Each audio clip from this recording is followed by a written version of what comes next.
Bismillahirrahmanirrahim. Alhamdulillahi Rabbil alamin. Wassalatu wassalamu ala ashrafil mursalin wa ala alihi wa ashabihi ajma'in. Amma ba'd. Assalomu alaykum wa rahmatullohi ta'ala wa barakatuh. Tazkiyatun nafs, nafsni poklash darslaridan birodarlar, hayo manzilatini o'qiyotgandek davom etamiz. Demak, Alloh taolo ato qilgan yaxshiliklarni bironta banda Alloh taolaga qaytara olishi mumkin emas. Tamom. Modomiki shunday ekan, banda bu son sanoqsiz ne'matlarning muqobilida Allohdan hayo qilishligi kerak. Modomiki Alloh taolaning inomlari ustingda son sanoqsizligini ko'rar ekansan, qaytara olmasligini bilar ekansan, birodar, senda hayo degan narsa bo'lishligi kerak. Ana shu holatning taqozosi qabih narsalarni tark qilish va haqdorlarning haqqini ado qilishlik bilan bo'ladi. Gunohdan tiyilasan, ustingda kimga haqqi bo'lsa ado qilasan.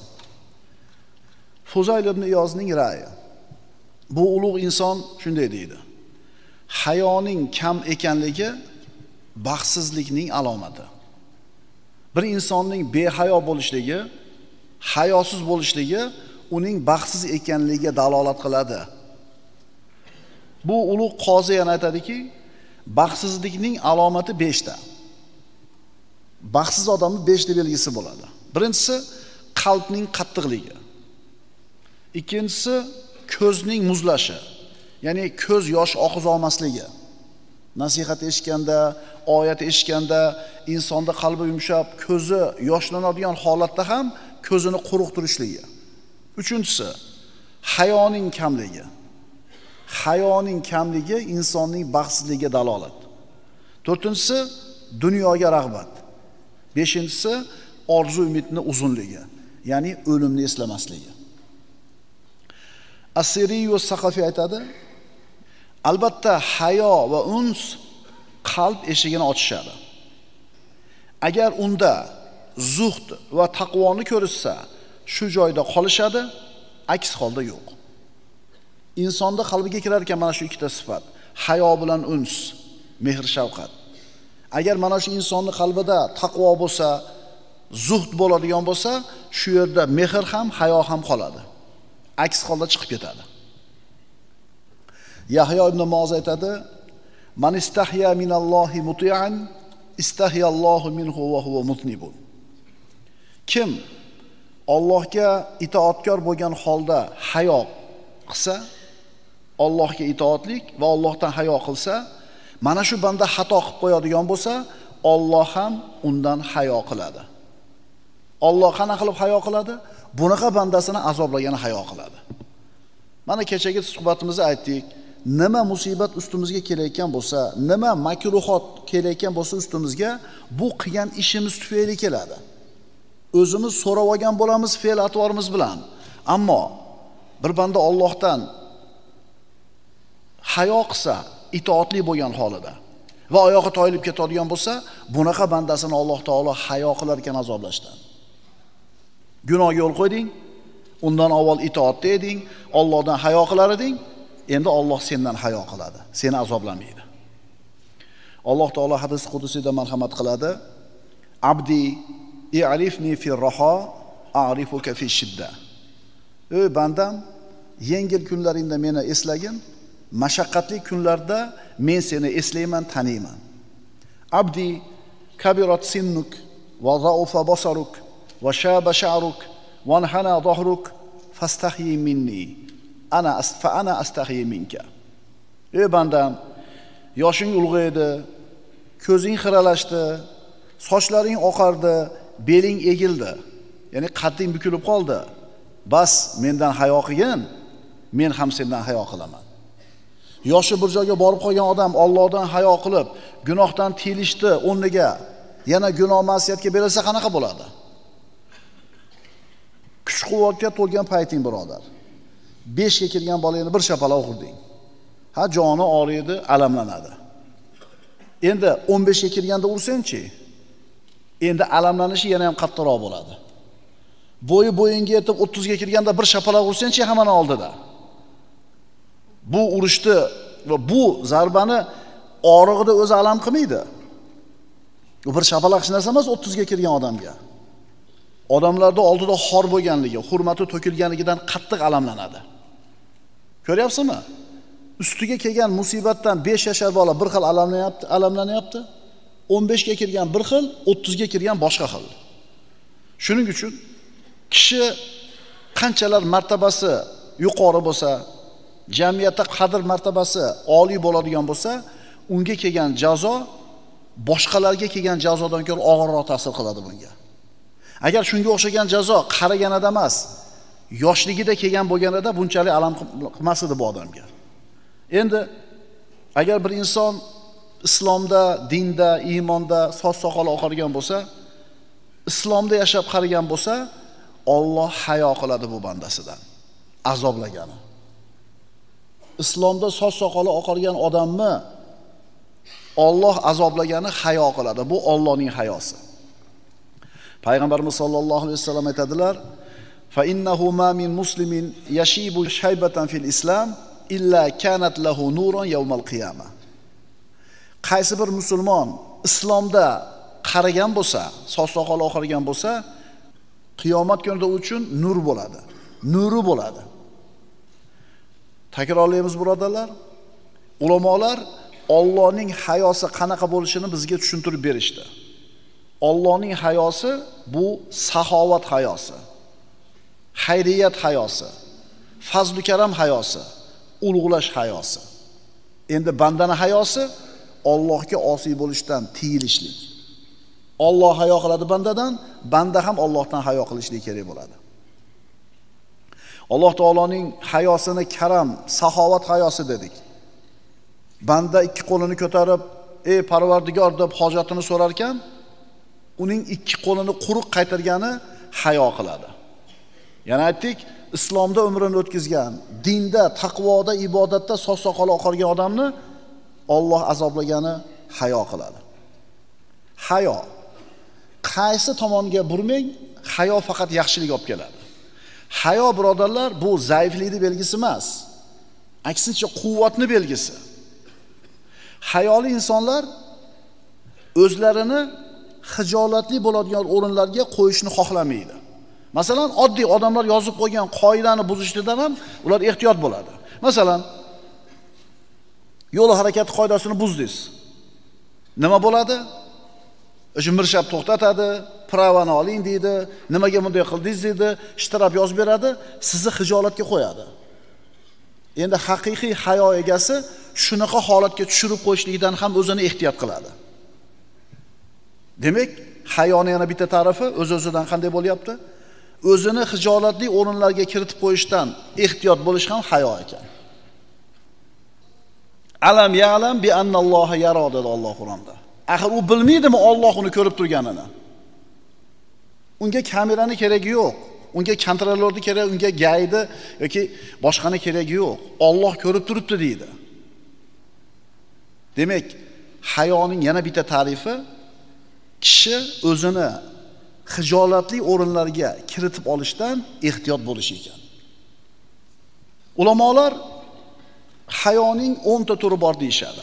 Birinchisi jinoyat hayosi, ikkinchisi kamchilik hayosi, uchinchisi ulug'lik hayosi, to'rtinchisi karam, saxovat hayosi, beshinchisi odob, hurmat hayosi, oltinchisi o'zini past baholash hayosi, yettinchisi muhabbat hayosi, sakkizinchisi ubudiyat, qulchilik hayosi, to'qqizinchisi sharaf va izzat hayosi, o'ninchisi o'zining nafsidan hayo qilish.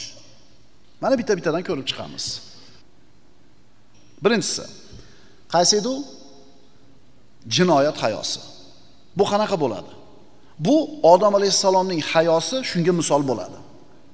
Ana shu jannatda xatoga yo'l qo'yganidan keyin qochib qoldi bir tomonga qarab. Qayoqqa qochadi? Qayoqqa qochadi?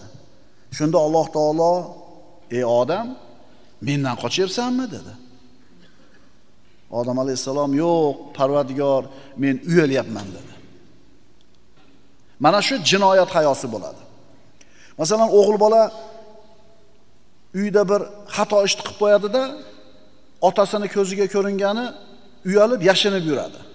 Qani, ana Ahmad desa, berkinib yuribdi deydi. Jinoyat qilib qo'yganda, xato qilib qo'yganda, mana shu hayo jinoyat hayosi deyiladi. Ikkinchisi, kamchilik hayosi. Nuqsonga, taqsirga yo'l qo'yish hayosi. Bu hayo maloikalarning hayosiga o'xshaydi. Ular ertayu kech tinmasdan Alloh taologa tasbih aytishadi-da, qiyomat bo'lganida Subhanaka, Parvardigor, biz ibodatda seni haqqingni ado qila olmadik deyshadi. Ya'ni o'zini qilgan ishini nuqsonliligini bilib hayo qilishlik. Kamchilik nuqson hayosi. Muhammad Mustafa sallallohu alayhi vasallam Habibul Haq, Alloh taoloning eng yaxshi ko'rgan bandasi. Hech kimning amali u zotning amaliga yaqin ham kelmaydi. Lekin shu zot nima deganlar? Ya Rob, innahu juhdu muqil.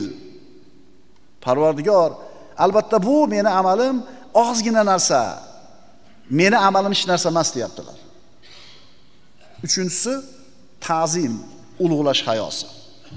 Bu ma'rifat hayosi. Birodarlar, Alloh taolo Qur'onda aytadi: "Innama yaxshalloha min ibadihi al-ulama." Allohdan bandalar orasida olimlar ko'proq qo'rqadi. Odamlarning orasida Allohdan ko'proq qo'rqadigan odamlar olimlar. Chunki ular taniydi Allohni.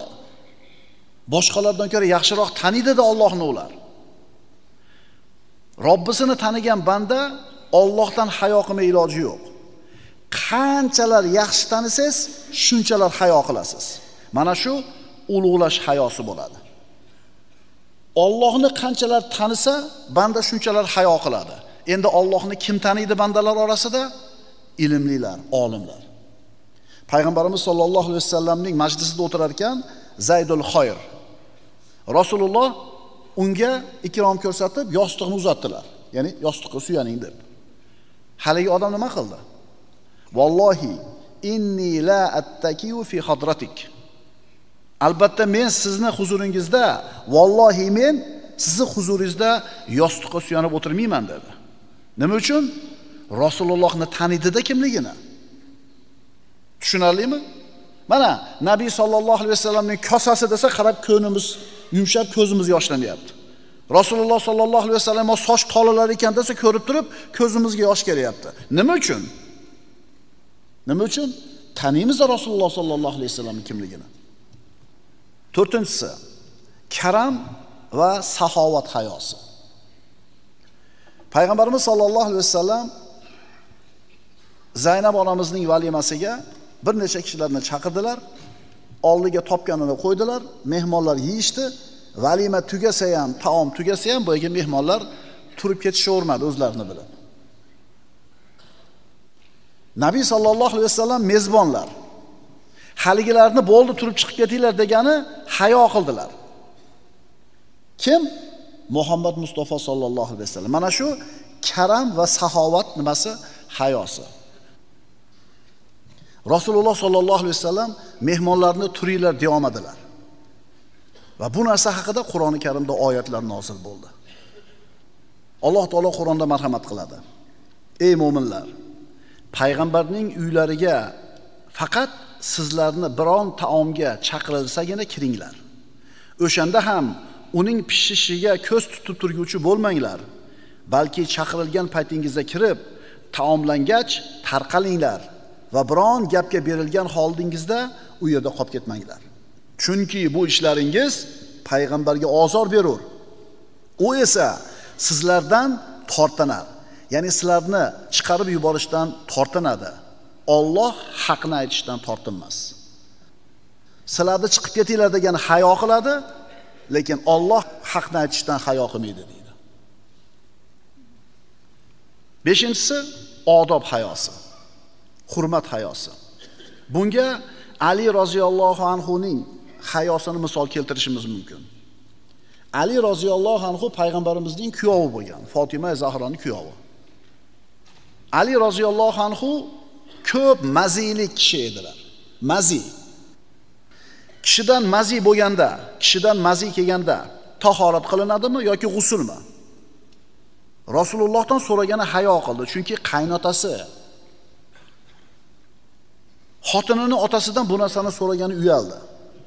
Mana shunday holatdan ulamolar istinbot qilib aytishadiki, bir kishi ayollarga tegishli bo'lgan narsalarni xotinining otasi yoki aka-ukalari oldida so'z o'yini qilib gapirishi ham noloyiq narsa. Er-xotin orasidagi muomalalardan biror savol paydo bo'ladigan bo'lsa, buni so'ramoqchi bo'lgan odam bu savolni bir chiroyli suratda berish kerak. Biron bir kinoya bilanmi, misol bilanmi?